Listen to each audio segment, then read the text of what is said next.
interestingly, if his policies are pro-growth, and we do think they are, including cutting regulations, then the odds are high that the growth rate in the economy is going to pick up. In his first administration, former President Trump basically said, okay, if anyone wants to introduce any new regulation, they have to eliminate 2 others. And he'll probably put that in place again, if not more. So that, we think, will be very good for innovation and animal spirits. Former President Donald Trump has won a second term in office and has been declared the 47th U.S. president with 277 electoral votes and over 71 million popular votes. The markets have responded instantaneously to Trump's victory, with several stock market indexes now pushing new all-time highs. The crypto community has been quite ecstatic about this win, with many prominent personalities taking to social media to celebrate the United States' first pro-Bitcoin and pro-crypto president. ARK Invest founder, CEO, and CIO Cathie Wood has been very vocal about how a Trump presidency will accelerate growth and lead to faster development of transformative technologies. In a YouTube video published a day before the elections, Cathie discussed how blockchain technology and other disruptive technologies could grow swiftly under a Donald Trump administration, stating that federal deregulation, a known hallmark of Trump, could drive innovation.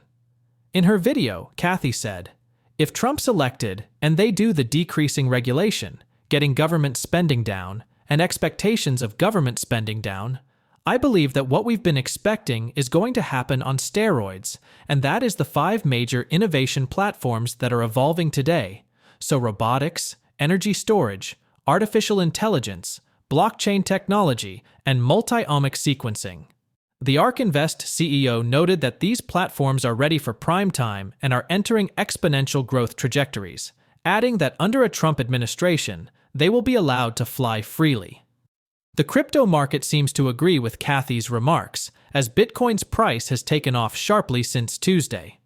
According to data from CoinMarketCap, the leading cryptocurrency is up by over 8% in the past 24 hours and has hit a new all-time high of $75,394. Cathie believes there is so much more to come. As we bring you clips from the video, please take a little time to like this video, subscribe to the channel, and turn on post notifications for more videos like this. Thanks, and enjoy the video. This is from Predictive. I think that's the name of the survey. And you can see here the S&P 500 is the green line, and the odds that former President Trump will win, that is the purple line. And it's interesting to watch the market's as the polls have shifted around. There is a correlation here. Now, I don't know if President Trump is going to win. It does seem like the polls are breaking for him. And so we'll talk about just a few election issues that are on people's minds.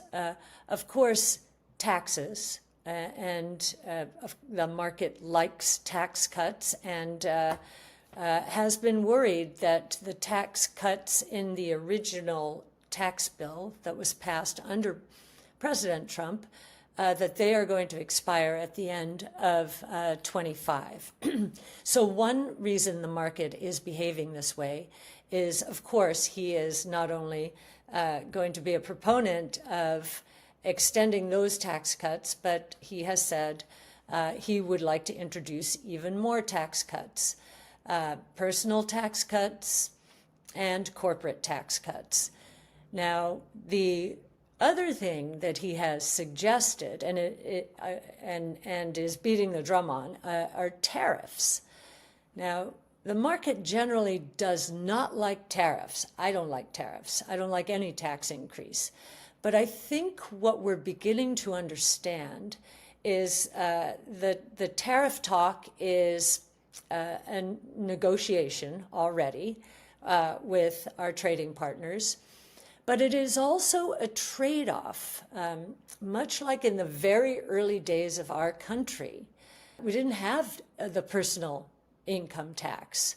All we had were tariffs, and these started under President Washington.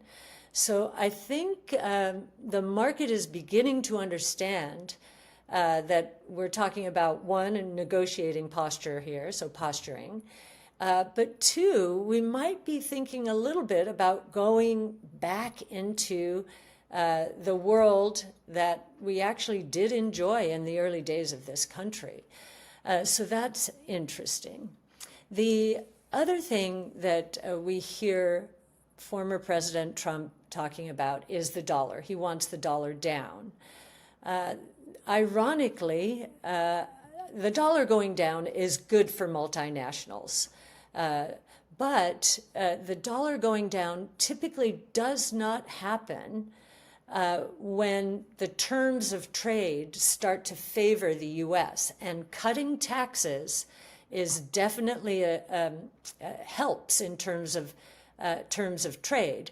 The return on capital in the United States to the end investor goes up, all other things equal. That tends to be good for the dollar. It tends to invite capital flows. So maybe this is going to be rhetoric after all. Interest rates, another topic that former President Trump is pounding the table on. He wants interest rates down. Now, interestingly, if his policies are pro-growth, and we do think they are, including cutting regulations, then the odds are high that the growth rate in the economy is going to pick up. As you know, according to Cathie, the U.S. has been in a rolling recession for months as a result of the Federal Reserve raising its Fed funds so rapidly since 2022. The Fed's rate hike sledgehammer was wielded to combat inflation, and though headline numbers are showing the battle has been won, Cathie says small business optimism, which is currently down to levels last seen during the 2008-09 crisis, tells a different story. In Cathie's words, consumer confidence has also been dropping steadily, indicating that underlying issues are affecting the economy. She believes that with this Trump win, pro-growth policies will be implemented, which will help ease rates over the next year and will stay down until higher rates are required as a natural response to genuine economic growth. Cathie's expectation for the Trump administration is that it will be comparable to the Industrial Revolution era, during which there was rapid growth due to transformative innovations like the telephone, electricity, and the internal combustion engine. In her video, Cathie notes that regulation is another factor that will prompt quick economic growth under Trump. Excessive regulations stifle innovation, but Cathie is certain that Trump will introduce strict deregulation measures as he did during his first term. This, she says, will create a much friendlier environment for innovation. Let's get back to the video. So here you can see the deficit. It is not anywhere nearly as bad as it was during COVID, but we've never seen anything like that in history. It is not that far, however, from where we were in 08-09, and it's worse than in the early 80s when President Reagan came into office and the deficit got to 5%, which at that time had been unheard of. And the bond market was very upset. Investors were very upset. I think the bond market has been responding since the Fed cut rates. You'll notice long rates went up, and I think that's a response to the upcoming election and the focus on the deficit spending that both candidates seem to be talking about. Now, we believe that the deficit is going to shrink in the next few years because we do believe that growth is going to accelerate. the best way out of a deficit is real growth. And you saw that happened in the 80s under Reagan. Once we got through with the bad recessions, and once the defense spending was intact back then, the deficit improved. It was cut in half. We believe that could happen again, especially in the environment I just described. And the other reason is because former President Trump is now focused on it. He wants to make Elon Musk the government efficiency czar.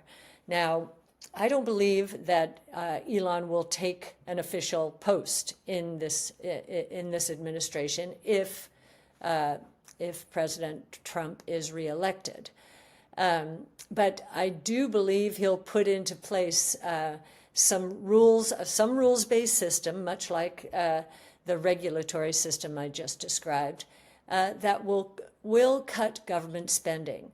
Now, he says he could cut government spending by $2 trillion. I'm going to show you a few charts now, which will suggest how difficult that will be. He doesn't give us a time frame, and this could be over a decade. That's very possible, but you can see right now that outlays at 6.1 trillion are 22.7% of GDP. And you can see that only 1.7 trillion is in discretionary areas that can be cut. President Trump has said he is not going to cut Social Security or Medicare outright. But I do think that with the use of artificial intelligence, that we're going to see much more efficiency in the government, and that attrition alone, just individuals, employees leaving the government system, not replacing them, would go a long way during the next 10 years to shrink expenditures by $2 trillion. So, of course, we can't do this in 1 year, but over a number of years, we think it's quite possible. In other news, Real Vision CEO Raoul has finally declared the beginning of the banana zone. In multiple tweets sent out earlier today, Pal shared memes about the banana zone, with one tweet showing the caption, "The banana zone arriveth." In a follow-up tweet, Pal urged crypto investors not to lose their minds and to avoid using leverage. The tweet reads, "You've got this far, so please don't lose your mind. Do not use leverage. Do not lose your mind and FOMO into too much stupid shit. Expect 30% plus pullbacks when you are feeling the most bullish. And please, please don't f this up. The last 8 months were the last time to add." Do you agree that the banana zone has started and crypto asset prices are about to skyrocket wildly? What's your strategy for navigating this period? Please drop your comments and observations in the comments section below. Also, ensure you like this video, subscribe to the channel, and turn on post notifications for more videos like this. Everything you do helps with the YouTube algorithm and immensely contributes to the channel's growth. Thanks for watching.